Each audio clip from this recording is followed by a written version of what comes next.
حضرت نوح علیہ السلام اور اہل ایمان پر اللہ کی رحمت، اہل ایمان کو اللہ سبحانہ و تعالیٰ نے محفوظ رکھا کشتی میں سوار کر کے، اور جو باغی قوم تھی، نافرمان قوم تھی، اس کو غرق کر دیا گیا۔ آیات 31 تا 39 تاریخ دہرائی جاتی ہے۔ نوح علیہ السلام کے بعد ایک اور رسول کا تذکرہ نام لیے بغیر کیا گیا، اور جب ان کی قوم نے بھی ان کی مخالفت کی تو اللہ نے پیغمبر اور اہل ایمان کو بچایا اور نافرمانوں کو ہلاک کیا۔ آیات 40 تا 41 ظالموں کا برا انجام، دنیا میں بھی عذاب آیا کرتا اور اس سے بڑا اور سب سے بڑا عذاب ان کے لیے آخرت میں تیار ہے۔ آیات 42 تا 44 ہر دور میں مخالفین حق موجود رہے ہیں۔ اللہ کے پیغمبر علیہ السلام کے ذریعے ایمان والوں کو تسلی بار بار دی گئی کہ آج اگر مکے والے تمہاری مخالفت کر رہے ہیں تو یہ کوئی نیا معاملہ نہیں ہے، ماضی کے واقعات کو بیان کر کے تسلی کا سامان کیا جا رہا ہے اہل ایمان کے لیے۔ آیات 45 تا 49 آل فرعون کی بدبختی۔ آل فرعون سے مراد فرعون والے، اس کا پورا گروہ، اس کی پوری جماعت، اس کے درباری بھی اور اس کے پیچھے چلنے والے بھی، اور ان کی بدبختی کیا کہ اللہ نے موسیٰ علیہ السلام جیسے رسول بھیجے اور ان کو دین سمجھانے کے لیے، حق کی طرف بلانے کے لیے، مگر یہ تکبر کا شکار ہوئے اور پھر بالآخر غرق کر دیے گئے۔ آیت نمبر 50 حضرت مریم اور ابن مریم علیہ السلام پر اللہ کا کرم، حضرت عیسیٰ علیہ السلام کی معجزانہ ولادت کا ذکر ہے، انہیں اور ان کی والدہ کو اللہ نے ایک نشانی بھی قرار دیا۔ آیات 51 تا 53 رزق حلال کا ثمر، اچھے اعمال کی توفیق۔ حلال کمانے کا حکم پیغمبروں کو بھی ہے اور ان کے ذریعے ایمان والوں کو بھی، اور پھر نیک اعمال کرنے کی تلقین، گویا رزق حلال کا ایک اہم نتیجہ اعمال صالحہ کی صورت میں سامنے آتا ہے۔ آیات 54 تا 56 غافلوں کے لیے وعید، وہ جو اللہ کو اور آخرت کو بھلائے بیٹھے ہیں، بتایا جا رہا ہے بے مقصد زندگی بسر کرنے والوں کا انجام بھی برا ہوگا۔ آیات 57 تا 61 مؤمنوں کی باطنی کیفیات، اخلاص کے ساتھ عمل کرتے اور نیک اعمال کرنے کے بعد بھی ڈرتے رہتے کہ پتہ نہیں کہ عمل اللہ کے قبول ہوگا یا نہیں، بعد میں اس پر مزید بات ہوگی انشاءاللہ۔ آیات 62 تا 63 انسانوں کی اکثریت کچھ اور ہی سرگرمیوں میں مصروف ہے، مراد ہے وہ گناہوں کے اندر اور کبائر کے اندر، یعنی بڑے گناہوں کے اندر مبتلا ہیں۔ آیات 64 تا 71 مشرکین مکہ پر عذاب کیوں آیا؟ بات یہی کہ پیغمبر کو جانتے بوجھتے رد کیا اور دل گواہی دے رہے تھے، مگر اس کے باوجود تکبر و تعصب میں آ کر رد کیا جب، تو اللہ تعالیٰ کی پکڑ کا یہ لوگ بھی شکار ہوئے۔ آیات 72 تا 77 نبی اکرم صلی اللہ علیہ وسلم کی دل جوئی کہ اے پیغمبر علیہ السلام مخالفین کی مخالفت سے آپ دل چھوٹا نہ کیجیے گا، اور دراصل یہ تسلی ایمان والوں کو عطا کی جا رہی ہے رسول اللہ صلی اللہ علیہ وسلم کے ذریعے۔ آیات 78 تا 83 اللہ کے احسانات اور بندوں کی ناشکری۔ اللہ کی عطا میں تو کوئی کمی نہیں، مگر بندے ہیں کہ ناشکری پر اکثر اڑے رہتے ہیں۔ آیات 84 تا 89 سوچنے پر مجبور کر دینے والے 3 سوالات۔ اللہ نے غور و فکر کی دعوت دی۔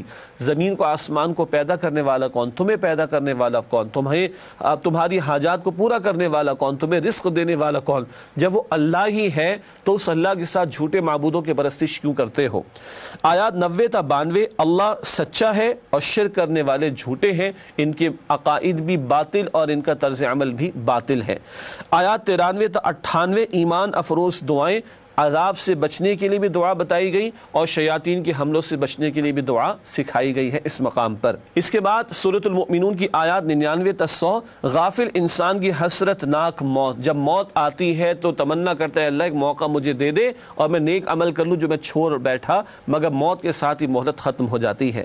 آیات 101 تا 103 قیامت کے روز فیصلہ اعمال کے وزن پر ہوگا، اعمال ہو بھی ایسے کہ جن کا وزن کیا جا سکے۔ سورۃ الکہف میں ہم پڑھ چکے کچھ لوگ ہوں گے جن کے اعمال کا وزن بھی نہیں کیا جائے گا۔ آیات 104 تا 114 جہنم والوں کی آہو زاری، چیخیں گے پکاریں گے اللہ ایک دفعہ موقع دے دے، یہاں سے نکال دے، مگر کہہ دیا جائے گا کہ یہیں پڑے رہو ذلت کے ساتھ۔ اللہ ہم سب کی حفاظت فرمائے اس حسرت سے اور جہنم کی آگ سے۔ آخر میں آیات 115 تا 118 دلوں کو ہلا دینے والی آیات مبارکہ۔ اللہ تعالیٰ کہتے ہیں میں نے تمہیں بے مقصد پیدا نہیں کیا، اور اللہ کی شان بہت بلند ہے اس بات سے کہ بیکار کسی شے کو پیدا کرے، مگر لوگ غفلت میں پڑے ہوئے ہیں۔ ناظرین کرام الحمدللہ سورۃ المؤمنون کی آیات کا جائزہ آپ کی خدمت میں پیش کیا گیا۔ اب اس کے بعد چلتے ہیں چند منتخب آیات کے مطالعے کی طرف سورۃ المؤمنون کے حوالے سے۔ سب سے پہلے آیات 1 تا 11 جن کا ذکر پہلے بھی ہوا، جنت الفردوس کن کے لیے؟ ایمان والوں کی صفات کا ذکر آ رہا ہے اور ان کے لیے جنت الفردوس کا وعدہ دیا جا رہا ہے۔ ارشاد ہوتا ہے یہ پہلی 6 آیات، قد افلح المؤمنون الذین هم فی صلاتهم خاشعون والذین هم عن اللغو معرضون والذین هم للزکاة فاعلون والذین هم لفروجهم حافظون الا علی ازواجهم او ما ملکت ایمانهم فانهم غیر ملومین۔ ان پہلی 6 آیات کا ترجمہ: بے شک کامیاب ہو گئے اہل ایمان جو اپنی نماز میں عاجزی اختیار کرتے ہیں اور جو غیر ضروری کاموں سے دور رہتے ہیں اور جو تزکیہ کرتے رہتے ہیں اور جو اپنی شرمگاہوں کی حفاظت کرتے ہیں سوائے اپنی بیویوں کے یا اپنی کنیزوں کے، تو اس معاملے میں ان پر کوئی ملامت نہیں۔ یہ بہت تفصیل طرف باتیں ہیں، تاہم اشارتاً چند باتیں۔ کامیاب کون سے ایمان والے ہوں گے؟ جو فقط ایمان کا دعویٰ نہ کرے، عمل بھی کرے۔ ایک عمل کیا بیان ہوا؟ نمازوں میں خشوع یعنی عاجزی اختیار کرتے، پوری توجہ کے ساتھ نماز کا اہتمام۔ دوسری بات کیا بیان ہوئی؟ لغو یعنی بیکار باتوں سے بچتے ہیں۔ کیوں؟ ایمان والوں کو پتہ ہے کہ زندگی ایک ایسٹ نہیں بلکہ لائبلٹی ہے، اس زندگی کو امانت سمجھتے ہیں اور کل کی تیاری کرتے۔ فضول اور بیکار باتوں کے لیے ایمان والوں کے پاس وقت نہیں ہونا چاہیے۔ تیسری بات، وہ تزکیے کا عمل کرتے ہیں۔ زکوٰۃ بھی جو ادا کرتے تو مال کی محبت کو نکالتی، اس سے دل پاک ہوتا ہے۔ تزکیے کا عمل کیا ہے؟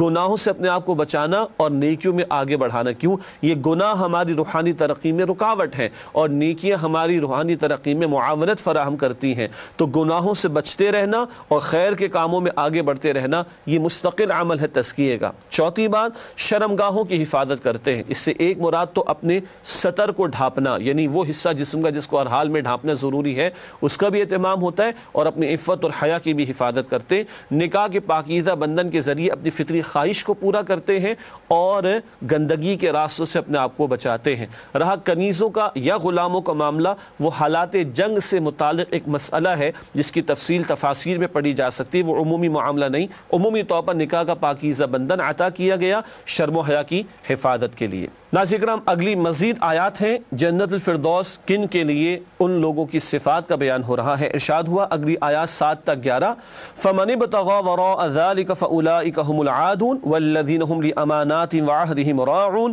وَالَّذِينَ هُمْ عَلَىٰ صَلَوَاتِهِمْ يُحَافِظُونَ أُولَٰئِكَ هُمُ الْوَارِثُونَ الَّذِينَ يَرِثُونَ الْفِرْدَوْسَ هُمْ فِيهَا خَالِدُونَ۔ ترجمہ کرتے ہیں، ارشاد ہوا اور جو لوگ جنسی تسکین کے لیے اس کے سوا کوئی اور راہ اختیار کریں گے وہی لوگ حد سے نکلنے والے ہیں، اور جو لوگ اپنی امانتوں اور وعدوں کی پاسداری کرنے والے ہیں اور جو لوگ اپنی نمازوں کی حفاظت کرنے والے ہیں، یہی لوگ وارث ہیں جو وارث بنیں گے ٹھنڈی اور گھنی چھاؤں والی جنت کے، وہ اس میں ہمیشہ رہنے والے ہوں گے۔ اللہ تعالی ہمیں ان میں شامل فرمائے۔ یہ تو ہوا ترجمہ ان آیات کا۔ مزید کیا بات آئی کہ وہ نکاح کے پاکیزہ بندھن کو چھوڑ کر زنا کے اور حرام کے ناجائز راستے اختیار کرنے والے، یہی حد سے بڑھنے والے، یہ حرام کام ہے، اس سے شریعت نے روکا۔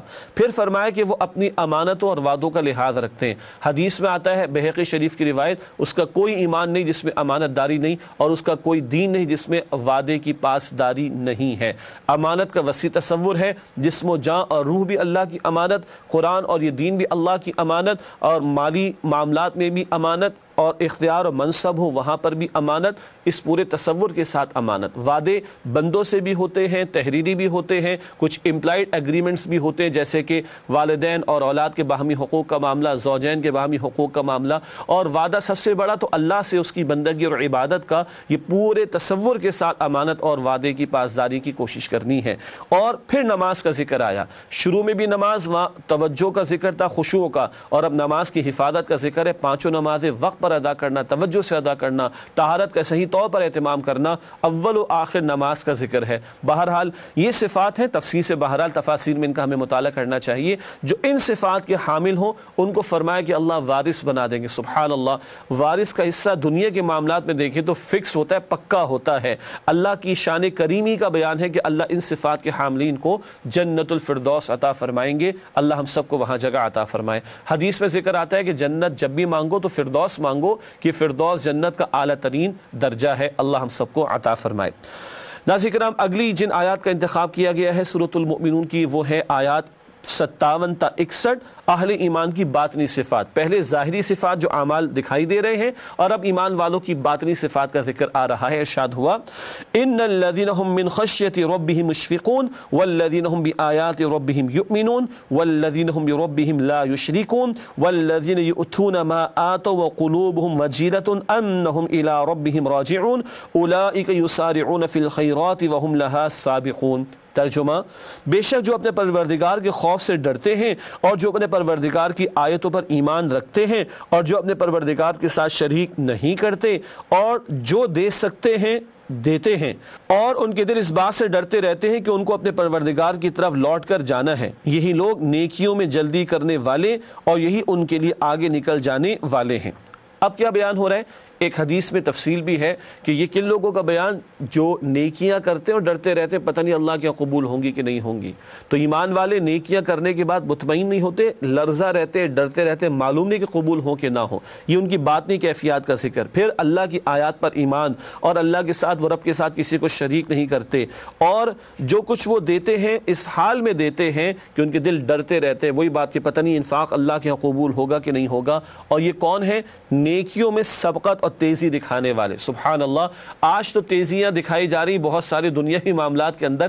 کتنی تیزی دکھا لے، جائے گا جب جہاں سے کچھ بھی نہ ساتھ ہوگا، 2 گز کفن کا کپڑا تیرا لباس ہوگا۔ یہ تو ہے حقیقت۔ اصل میں کام آنے والی وہ نیکیاں ہیں، اس میں یہ ایمان والے سبقت کرتے ہیں۔ اللہ مجھے اور آپ کو بھی اس کی توفیق عطا فرمائے۔ ناظرین کرام، اس کے بعد اگلی 2 آیات ہیں سورہ مؤمنون کی آیات 93 اور 94، عذاب سے بچاؤ کی دعا۔ عذاب کبھی عمومی بھی آتا ہے، اس کے تعلق سے بڑی قیمتی دعا سکھائی گئی۔ قل رب اما ترینی ما یوعدون ربی فلا تجعلنی فی القوم الظالمین۔ ترجمہ، اے نبی صلی اللہ علیہ وسلم کہیے کہ اے پروردگار، اگر آپ مجھے دکھائیں وہ عذاب جس کا ان کفار سے وعدہ کیا جا رہا ہے، تو اے پروردگار مجھے اس سے محفوظ رکھیے اور ان ظالموں میں شامل نہ کیجیے۔ یہ تو اللہ کے پیغمبر علیہ السلام کی عاجزی کا ذکر بھی آپ کے ذریعے ہمیں دعا سکھائی جا رہی ہے۔ اللہ اگر عذاب کا فیصلہ کر ہی لیں، عذاب عمومی بھی آیا کرتا ہے، پوری قوم پر آیا کرتا ہے، تو اللہ مجھے ظالموں کے ساتھ شامل نہ کیجیے گا، مجھے اس کے آنے سے قبل بچا لیجیے گا۔ اگلی 2 آیات 97 اور 98، یہاں بھی دعائیں ہیں۔ شیاطین سے بچاؤ کی دعا سکھائی گئی۔ ارشاد ہو رہا ہے وَقُلْ رَبِّ أَعُوذُ بِكَ مِنْ هَمَزَاتِ الشَّيَاطِينِ وَأَعُوذُ بِكَ رَبِّ أَنْ يَحْضُرُونَ۔ ترجمہ، اور کہیے کہ اے پروردگار، میں شیطانوں کے وسوسوں سے تیری پناہ مانگتا ہوں، اور اے پروردگار اس سے بھی تیری پناہ مانگتا ہوں کہ وہ میرے پاس موجود ہوں۔ یہ ہیں آیات 97 اور 98 جن کا ترجمہ۔ شیاطین کے شرور سے بچنے کے لیے اعوذ باللہ من الشیطان الرجیم بھی پڑھتے ہیں، بالکل بجا ہے۔ یہ دعا بھی بڑی قیمتی کہ اللہ میں شیاطین کے وسوسوں سے آپ کی پناہ میں آنا چاہتا ہوں، اور اس بات سے آپ کی پناہ میں آنا چاہتا ہوں کہ وہ میرے قریب بھی آئیں۔ اس دعا کو بھی ہمیں اپنے معمولات میں شامل کرنا چاہیے کہ رب کائنات نے خود یہ دعا کرنا مجھے اور آپ کو سکھایا ہے۔ ناظرین کرام، الحمدللہ سورۃ المؤمنون کی منتخب چند آیات کا مطالعہ آپ کی خدمت میں پیش کیا گیا۔ اس کے بعد سورۃ النور کا آغاز ہوا چاہتا ہے، البتہ پہلے ایک ربط سورت آپ کے سامنے رکھیں سورۃ المؤمنون اور سورۃ النور کے درمیان، پھر انشاءاللہ ایک وقفہ لیں گے اور اس کے بعد سورۃ النور کا آغاز بھی کیا جائے گا۔ ناظرین کرام، سورۃ المؤمنون اور سورۃ النور کے درمیان ربط سورت پیش خدمت ہے ایک ایک نقطے کے حوالے سے۔ سورۃ المؤمنون میں اہل ایمان کے ذاتی اوصاف کا ذکر تھا، ظاہری صفات کا ذکر بھی آیا، باطنی صفات کا بھی بیان ہوا۔ سورۃ النور میں اہل ایمان کو گھریلو اور معاشرتی زندگی کے لیے احکامات عطا کیے گئے ہیں۔ اب بات آئے گی سورۃ النور میں گھر کے لیے تعلیم، معاشرے کے لیے تعلیم، عفت کی حفاظت کے لیے تعلیم، زنا کی روک تھام کے لیے تعلیم۔ یہ ہے ہدایات جو سورۃ النور میں انشاءاللہ تعالی ہمارے سامنے آئیں گی۔ ناظرین کرام، ایک وقفہ لیتے ہیں اور اس کے بعد انشاءاللہ سورۃ النور کے مطالعے کا آغاز کریں گے۔ السلام علیکم ورحمۃ اللہ وبرکاتہ۔ السلام علیکم ورحمۃ اللہ وبرکاتہ۔ ناظرین کرام، تعلیمات قرآن سیریز میں آپ کو خوش آمدید کہتے ہیں۔ الحمدللہ آج ہم 18ویں پارے کا مطالعہ کر رہے ہیں، اور وقفے سے پہلے سورۃ المؤمنون کا مطالعہ کسی درجے میں مکمل ہوا تھا۔ اب سورۃ النور کا ہم آغاز کر رہے ہیں، اور سورۃ المؤمنون اور سورۃ النور کا ربط سورت بھی آپ کے سامنے وقفے سے پہلے پیش کیا گیا۔ آئیے سورۃ النور کے مضامین کا تجزیہ کرتے ہیں ایک اوور ویو کے طور پر، پھر آیت با آیت تجزیہ اور جائزہ آپ کے سامنے رکھیں گے انشاءاللہ۔ سورۃ النور کی پہلی 10 آیات حد زنا اور حد قذف کا بیان، غیر شادی شدہ مرد یا عورت زنا کرے تو 100 کوڑوں کی سزا، اور حد قذف کیا ہے؟ کسی نے کسی پر زنا کی تہمت یعنی الزام لگایا اور وہ 4 گواہ پیش نہ کر سکے تو 80 کوڑوں کی سزا اس کو دی جائے گی، یہ حد قذف ہے۔ آیات 11 تا 26 حضرت عائشہ رضی اللہ تعالی عنہا کی پاک دامنی کا بیان، امت کی ماں ام عائشہ رضی اللہ تعالی عنہا پر معاذ اللہ ایک تہمت لگائی گئی تھی، اللہ تعالیٰ نے ان کی عفت اور پاکیزگی کا اعلان فرمایا اور قرآن کی آیات عطا فرمائیں۔ آیات 27 سے 34 گھر کے اندر کے پردے کے احکامات، گھروں میں داخلے کے موقع کے آداب کا ذکر ہے، اور یہ خاتون گھر میں ہو، محرم کے سامنے ہو تو اسے کیسا لباس اختیار کرنا ہے اس کا تذکرہ بھی۔ آیات 35 سے 40 ایمان اور کفر کے لیے تمثیلات، تمثیلات کا مطلب پیرابلز، یعنی کچھ مثالیں دے کر اللہ نے کچھ حقائق ہمیں سمجھائے ہیں۔ آیات 41 سے 46 اللہ کی قدرتوں کا بیان، عظمتوں کا بیان، نعمتوں کا تذکرہ بھی ہے۔ آیات 47 سے 54 منافقانہ اور مؤمنانہ طرز عمل، ایک کانٹراسٹ کے طور پر یہ دونوں یعنی منافقین کا اور اہل ایمان کا طرز عمل سامنے آئے گا۔ آیات 55 تا 57 نظام خلافت کے قیام کی بشارت، ایمان اور نیک اعمال کا ثبوت پیش کرو تو اللہ آج بھی تمہیں خلافت عطا فرمائے گا، ایمان والوں سے خطاب ہے۔ آیات 58 تا 61 گھر کے اندر کے پردے کے احکامات، بچوں کے حوالے سے، غلاموں کے حوالے سے بھی ایک تلقین ہے کہ کچھ پرائیویسی کے اوقات ہوتے ہیں، اس موقع پر وہ بھی اجازت دے کر آئیں۔ آیات 62 تا 64 نظم جماعت کہ مسلمانوں میں اجتماعیت ہونی چاہیے اور اپنی امیر کی بات ماننی چاہیے اور اجازت کے بغیر محفل سے اٹھ کر نہیں جانا چاہیے، اس طرح کے موضوعات یہاں پر بیان ہوئے۔ ناظرین کرام، یہ تو ایک اوور ویو تھا سورہ نور کے مضامین کے حوالے سے۔ اب آئیے سورۃ النور کی آیات کا تجزیہ کرتے ہیں اور اس پارے کے اس حصے کے مضامین کو مزید سمجھنے کی کوشش کرتے ہیں۔ آیت نمبر 1 ہے سورۃ النور کی جلالی انداز، بڑا عجیب اور عمدہ انداز ہے۔ سورۃ انزلناہا وفرضناہا، اللہ کہتے ہیں اس سورت کو ہم نے نازل کیا اور اس کو یعنی اس کے احکامات کو ہم نے فرض قرار دیا۔ حالانکہ ساری صورتیں اللہ نے نازل فرمائی، سارے احکامات اللہ نے عطا فرمائے، مگر اس صورت کا یہ آغاز بہت ہی عجیب انداز سے ہوتا ہے، جلالی انداز میں۔ آیات 2 تا 3 حد زنا کا بیان، البتہ اللہ کے پیغمبر علیہ السلام نے وضاحت فرمائی ہے کہ 100 کوڑوں کی سزا جو اس مقام پر ذکر کی گئی، یہ غیر شادی شدہ مرد یا عورت زنا کرے اور جرم ثابت ہو تو یہ سزا ہے۔ شادی شدہ مرد یا عورت زنا کا ارتکاب کرے تو رجم کی سزا ہے، اسٹوننگ ٹو ڈیتھ، پتھر مار مار کے قتل کیا جائے گا، اس پر ساری امت کا اتفاق ہے۔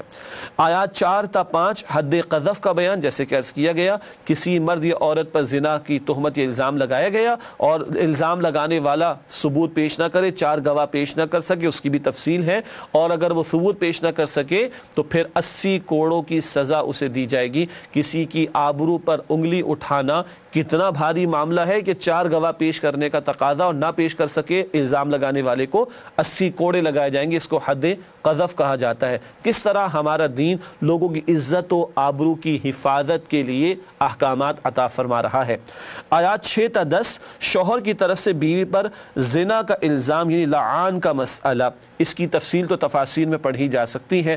شوہر نے اگر اپنی بیوی کو بدکاری میں مبتلا دیکھا، اب ظاہری بات اس کی طبیعت تو اس کے ساتھ رہنے پر آمادہ نہیں ہوگی، اب کہاں سے گواہ لے کر آئے، تو اس کو قسمیں کھانے کا حکم دیا گیا ہے۔ تفصیل آیات کی تفاسیر میں دیکھی جا سکتی ہے، اور یہ بھی بتایا گیا ممکن ہے شوہر معاذ اللہ کوئی جھوٹا الزام لگا رہا ہو تو بیوی کو بھی قسمیں کھا کر اپنا دفاع کرنے کا موقع عطا کیا گیا ہے۔ انہی آیات میں یہ وضاحت ہے، لیکن زیادہ تفصیل کا موقع نہیں، تفاسیر میں مطالعہ کر سکتے ہیں۔ اس مسئلے کو لعان یعنی لعنت کرنا، لعان کا مسئلہ کہ اگر میں جھوٹا تو مجھ پر اللہ کی لعنت ہو، یہ لعان کا مسئلہ کہلاتا ہے۔ آیات 11 تا 18 حضرت عائشہ رضی اللہ تعالی عنہا کی پاک دامنی کا اعلان، ایک غزوے سے واپسی پر ایک تفصیلی واقعہ ہے، اور معاذ اللہ عبداللہ بن ابی جو منافقین کا سردار تھا اور کچھ منافقین نے الزام تراشی کی امت کی ماں عائشہ رضی اللہ تعالی عنہا پر۔ اس واقعے کو واقع افک کہا جاتا ہے، الزام تراشی کی گئی تھی اور اللہ تعالی نے اما عائشہ رضی اللہ تعالی عنہا کی عفت اور پاک دامنی کے اعلان کے لیے قرآن کی آیات نازل فرما دی۔ البتہ اس واقعے کو تفصیل سے ہمیں تفاسیر میں پڑھنا چاہیے۔ پھر آیات 19 تا 20 مسلمانوں میں بے حیائی پھیلانے والوں کا برا انجام، دنیا اور آخرت میں دردناک عذاب ہوگا، یہ تذکرہ بعد میں انشاءاللہ آپ کے سامنے مزید کریں گے۔ آیت نمبر 21 اللہ کا فضل نہ ہو تو کوئی بھی پاکیزہ نہیں رہ سکتا، الزام دوسروں پر لگاتے ہو، دوسروں کے بارے میں تمہارا گمان اچھا ہونا چاہیے اور دوسروں سے بڑھ کر اپنی فکر زیادہ کرنی چاہیے۔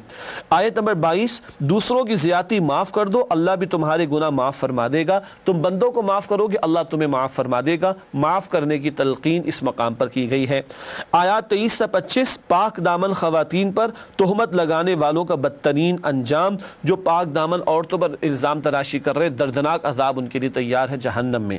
آیت نمبر 26 جیسا کردار ویسی رفاقت، قرآن کہتا ہے الخبیثات للخبیث للخبیثین والخبیثون للخبیثات، ناپاک مرد ناپاک عورتوں کے لیے، ناپاک عورتیں ناپاک مردوں کے لیے۔ مراد یہ ہے کہ جس طرح کا کردار ہوگا ویسے ہی ساتھی میسر آ جائیں گے۔ اور والطیبات للطیبین والطیبون للطیبات، پاکیزہ مرد پاکیزہ عورتوں کے لیے، پاکیزہ عورتیں پاکیزہ مردوں کے لیے، تو جیسا کردار ویسے ہی رفاقت میسر آئے گی۔ اس کے بعد آیات 27 سے 29 کسی کے گھر میں داخل ہونے کے لیے ہدایات، اجازت دے کر داخل ہونا، سلام بھی کرنا، اپنا تعارف بھی کرانا، اس پر آگے بھی بات ہوگی انشاءاللہ۔ آیات 30 سے 31 گھر کے اندر پردے کے لیے ہدایات، ایک خاتون کو بھی کہا گیا نگاہوں کی حفاظت کے لیے، مردوں کو بھی کہا، بلکہ خواتین کو بھی نگاہوں کی حفاظت کی تلقین ہے، مردوں کو بھی نگاہوں کی حفاظت کی تلقین ہے، اور نامحرم کے سامنے زینت کا اظہار خاتون نہ کرے، اس کا تذکرہ بھی آئے گا، اوڑھنی کا بیان بھی آئے گا، آگے چل کر بات کریں گے انشاءاللہ تعالی۔ آیات 32 سے 34 بے نکاحوں کا نکاح کر دو، کچھ وہ بھی ہوں گے کہ جن کا نکاح نہ ہوا تو ان کے لیے نکاح کرنے کا اہتمام ہو، اور ایسا بھی ذکر آیا ہے کہ وہ لوگ کہ وہ خواتین کی جو بیوہ ہو چکی ہوں ان کا بھی نکاح کرانے کا اہتمام کرو، ایسے مرد بھی ہو سکتے ہیں جن کی بیویوں کا انتقال ہو چکا ہو، ان کے نکاح کرانے کی بھی تلقین، گویا نکاح پر زور دیا گیا ہے۔ آیت نمبر 35 نور ایمان کے لیے تمثیل، تمثیل کہتے ہیں پیرابل کو، ایمانی حقائق بڑے گہرے ہیں، لطیف ہیں، اللہ نے ہمارے مشاہدات میں سے کچھ مثالیں دے کر ان حقائق کو سمجھایا۔ حقیقی ایمان ایک بندے مومن کے دل میں کیسا ہوتا ہے، اس کے لیے بہت ہی خوبصورت لیکن بہرحال بہت ہی ایک لطیف انداز سے تمثیل اس مقام پر بیان کی گئی، جس کو بیان کرنا بہرحال کبھی کبھی اہل علم بیان فرماتے ہیں کہ بعض مدرسین کے لیے مشکل ہو جایا کرتا ہے، بہرحال تفصیل اس کا مطالعہ کسی تفسیر سے ہمیں کرنا چاہیے۔ بہت عمدہ مثال ہے نور ایمان کو سمجھنے کے لیے، بندہ مومن کے دل میں نور ایمان کی مثال کیسی تمثیل عطا کی گئی۔ آیات 36 سے 38 نور ایمان کے ثمرات، ایمان دل میں واقعتاً ہو تو اللہ کی ذات ہر شے سے بڑھ کر مطلوب اور محبوب ہو جاتی ہے، پھر کوئی شے اللہ کے ذکر سے، نماز سے اور زکوٰۃ ادا کرنے سے بندے کو، اور تجارت وغیرہ کوئی شے روک نہیں سکتی، اور پھر یہ بندے جب دل میں ایمان ہو تو آخرت کے حوالے سے فکر مند اور خوفزدہ بھی رہتے ہیں۔ آیت نمبر 39 اخلاص سے خالی اعمال کے لیے تمثیل، جیسے کسی صحرا میں لہریں اٹھتی ہوں، وہ تو مٹی کا طوفان یا تودے ہوتے ہیں تو آدمی کو پانی محسوس ہوتا ہے، اسی طرح جو اخلاص کے بغیر عمل کر رہا ہے ظاہر کی نیکی تو دکھائی دے رہی ہے مگر کل ہاتھ پلے کچھ نہیں پڑے گا، اخلاص کے بغیر عمل اللہ کے ہاں ناقابل قبول۔ آیت نمبر 40 ایمان اور عمل دونوں سے محرومی کے لیے تمثیل، ایک اور تمثیل پیرابل اللہ نے عطا فرمائی، نہ دل میں ایمان نہ جھوٹ موٹ کی کوئی نیکی، تاریکی پر تاریکیاں ہیں، ایسے تاریک لوگوں کے لیے انتہائی تاریکی کی ایک تمثیل ہے یا پیرابل ہے یا مثال ہے جو آیت نمبر 40 میں بیان کی گئی۔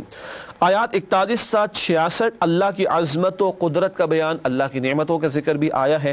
آیات 47 سے 50 منافقانہ طرز عمل، جب اللہ اور اللہ کے رسول علیہ السلام کے احکامات کی طرف بلایا جاتا ہے بہانے بناتے فرار اختیار کرتے ہیں۔ آیات 51 تا 52 مؤمنانہ طرز عمل، جب بھی ایمان والوں کو اللہ کے اور اس کے رسول علیہ السلام کے احکام کی طرف بلایا جاتا ہے کہتے ہیں سمعنا واطعنا، ہم نے سنا اور ہم نے اطاعت کی، فوراً آگے بڑھ کر عمل کرتے ہیں۔ اللہ ایسا ہی مؤمنانہ طرز عمل ہم سب کو عطا فرمائیں۔ اس کے بعد آیت نمبر 53 جھوٹی قسمیں مت کھاؤ، یہ منافقین کرتے تھے، بہانے بناتے اور شریعت اور دین کے تقاضوں سے فرار اختیار کرتے اور اپنے بہانوں میں وزن پیدا کرنے کے لیے جھوٹی قسمیں کھاتے، معاذ اللہ۔ آیت نمبر 54 رسول اللہ صلی اللہ علیہ وسلم کی ذمہ داری صرف حق پہنچا دینا ہے، منوانا نہیں ہے۔ آیات 55 تا 57 نظام خلافت آ کر رہے گا، اللہ کے پیغمبر علیہ السلام کی اطاعت پر بھی ان آیات میں زور ہے اور نظام خلافت کے قیام کی طرف توجہ بھی دلائی گئی۔ شرط یہ ہے کہ تم اللہ پر ایمان مضبوط رکھو اور نیک اعمال کا ثبوت پیش کرو، اللہ کے ساتھ مخلص ہو جاؤ تو اللہ کی مدد تمہارے شامل حال ہوگی اور اللہ تمہیں بھی خلافت عطا فرمائے گا پچھلے لوگوں کی طرح۔ آیات 58 تا 59 گھر کے اندر پردے کے لیے احکامات، گھروں میں کچھ چھوٹے بچے بھی ہوتے ہیں، جس دور میں قرآن نازل ہو رہا تھا غلام بھی ہوا کرتے تھے، تو یہ گھر میں تو آتے جاتے رہتے، کوئی حرج کی بات نہیں، لیکن نماز فجر سے قبل کا وقت اور ظہر کے وقت جب آرام کرتے تھے عرب، اور رات کو عشاء کے بعد جب آرام کا وقت ہوتا ہے، یہ پرائیویسی کے اوقات ہیں، ان اوقات میں چھوٹے بچوں کو بھی سمجھایا گیا ہے اور غلاموں کو بھی کہ وہ بھی کمروں میں آئیں تو اجازت دے کر آئیں، کیونکہ یہ ایسے مواقع جو پرائیویسی کے ہیں، زوجین کا تعلق قائم ہونے کا بھی امکان ہوتا ہے، یا یوں کہیے کہ آدمی کچھ کم لباسی میں بھی ہوتا ہے، تو جو گھر کے اندر ہیں ان کو بھی ان مواقع پر رہنمائی دی گئی ہے اجازت لینے کی۔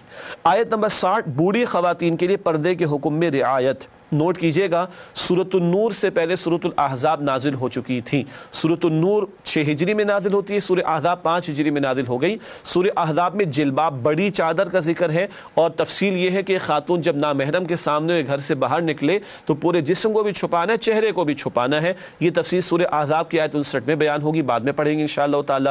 سورہ نور بعد میں آئی. اب ایک وہ خاتون جو بوڑھی ہو چکی ہے اور ایسا بڑھاپا کہ نکاح کی کوئی آرزو تمنا بھی نہیں, اور وہ کسی کے لیے فتنہ بھی نہیں بن سکتی بشرطے کہ بن سور کر نہ نکلے. قرآن کہتا ہے اس مقام پر بننے ٹھننے کا اگر شوق ہے تو پھر وہ بھی پورے پردے کا اہتمام کرے, ورنہ بوڑھی عورت کے لیے تخفیف ہے کہ وہ بہت بڑی چادر یا جلباب کے بجائے بڑا دوپٹہ لے لے, وہ بھی کافی ہے. اگر وہ چہرے کو کھول بھی لے تو اس کے لیے کوئی حرج نہیں, مگر یہ بوڑھی خاتون کے لیے کہا گیا. البتہ اس مقام پر یہ بھی کہا گیا یہ بھی بچتی رہیں اور پورے ہی پردے کا اہتمام کرے تو ان کے لیے زیادہ بہتر ہوگا.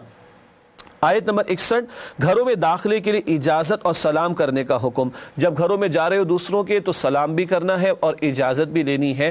اجازت ملے تو بہت اچھی بات, اور اگر معذرت کر لی جائے تو واپس بھی چلا جائے انسان. یہ بات پچھلی آیات میں آئی تھی, میں نے ابھی آپ کے سامنے عرض کی. البتہ گھروں میں داخلے کے وقت اجازت لینے اور سلام کرنے کی بھی تلقین ہے. آیات 62 تا 63 نظم جماعت کا بیان. کیا مطلب؟ اللہ کے پیغمبر علیہ السلام امام الانبیاء بھی ہیں اور مسلمانوں کے امیر بھی ہیں. ایک جماعت قائم ہو چکی تھی, جماعت کے امیر کی بات ماننا ضروری. اجتماعی کام کے لیے بلایا گیا تو بغیر اجازت اٹھ کر نہ جانا. منافقین تو سٹک لیتے تھے, کھسک لیتے تھے, چوری چھپے نکل جاتے تھے کہ پتہ نہیں کون سا انفاق کا اور اللہ کے راہ میں جنگ کا تقاضا آئے گا. نہیں, ایمان والوں کی شان کیا ہے کہ جب اجتماعی کام کے موقع پر موجود ہوں تو اجازت کے بغیر وہاں سے اٹھ کر نہیں جانتے. اور آخری آیت نمبر 64 سورۃ النور کی. اللہ جانتا ہے ہم کس حال پر ہیں, اللہ کو خوب معلوم ہے کس کے دل میں واقعتاً ایمان ہے اور کون جھوٹا ایمان کا دعوے دار ہے اور منافق بنا بیٹھا ہے. کل قیامت کے دن اللہ تعالیٰ سب کچھ کھول کر رکھ دیں گے. اللہ تعالیٰ ہم سب کے حساب کو آسان فرمائیں. ناظرین کرام, الحمدللہ سورۃ النور کی آیات کا تجزیہ اور جائزہ بھی آپ کے سامنے پیش کیا گیا.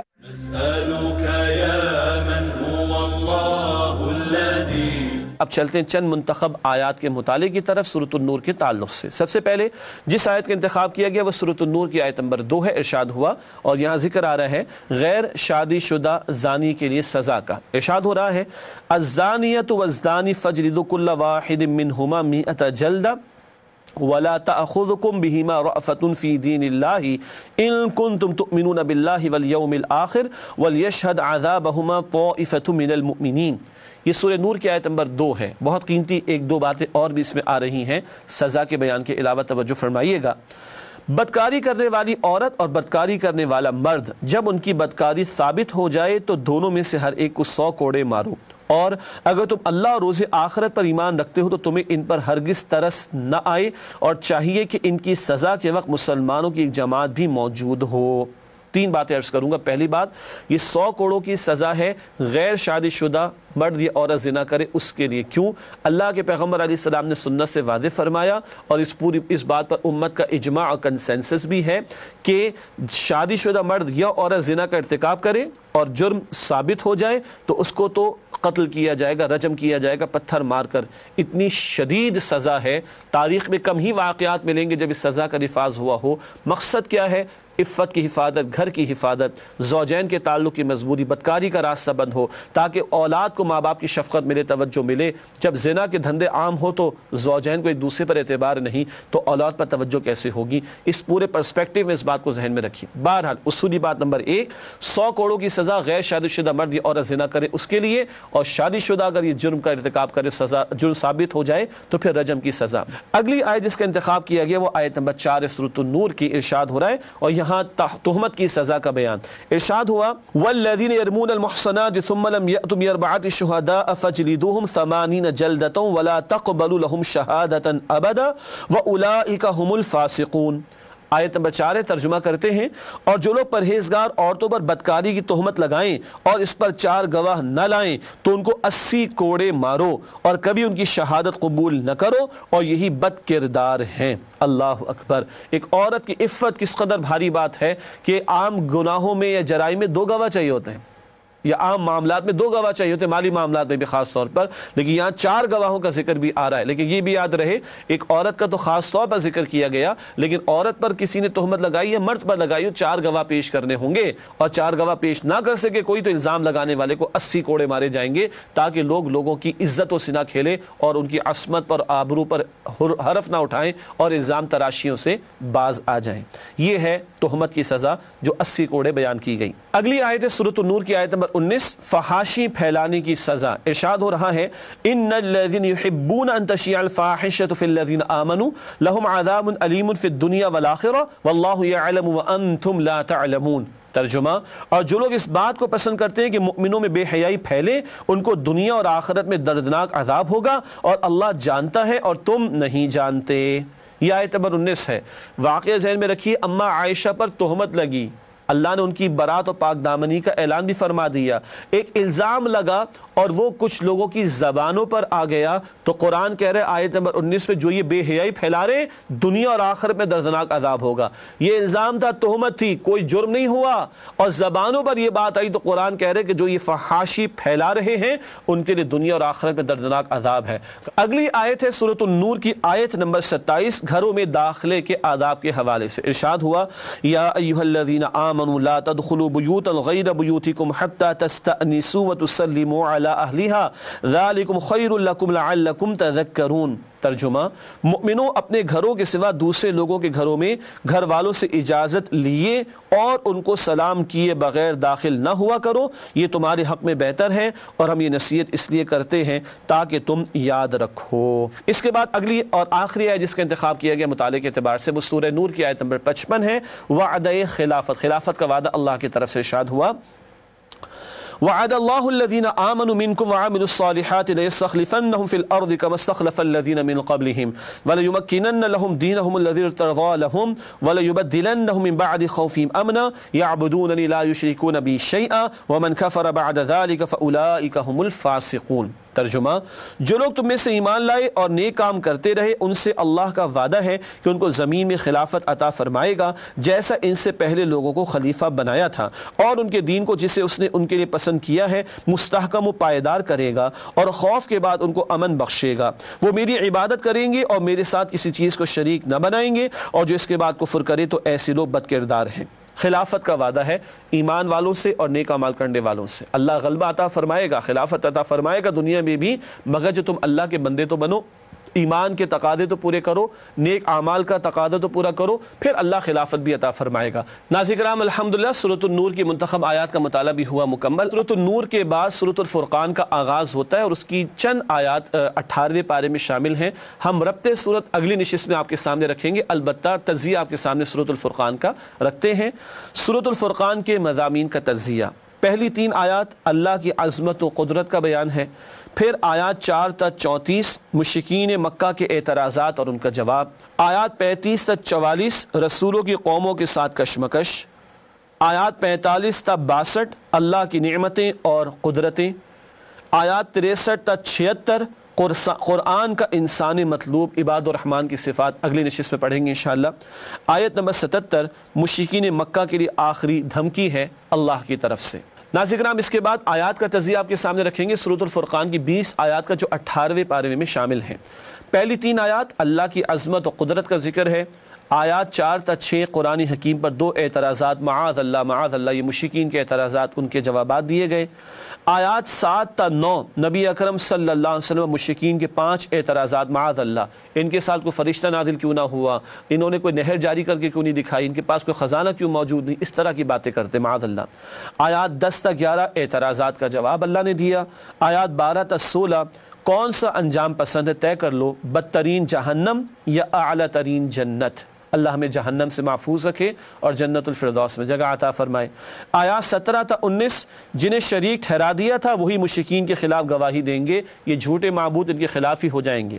اور آیت نمبر 20 مشرکین کے اعتراض کا جواب پھر دیا ہے اللہ سبحانہ و تعالی نے۔ ناظرین کرام، اسی کے ساتھ 18 پارے کے مضامین اور آیات کا تجزیہ مکمل ہوا۔ پروگرام کے آخر میں ہمیشہ کی طرح نبی اکرم صلی اللہ علیہ وآلہ وسلم کا ایک فرمان پیش خدمت ہے، فرمان نبوی صلی اللہ علیہ وآلہ وسلم، اس قرآن کے عجائبات کبھی ختم نہ ہوں گے اور اہل علم اس سے کبھی سیر نہ ہوں گے، اور کثرت تلاوت کے باعث یہ کبھی پرانا نہ ہوگا۔ یہ جامع ترمذی کی روایت ہے۔ اللہ تعالی ہم سب کو قرآن حکیم سے مزید مضبوطی عطا فرمائے۔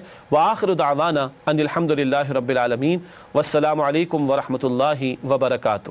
نسألك يا من هو الله الذي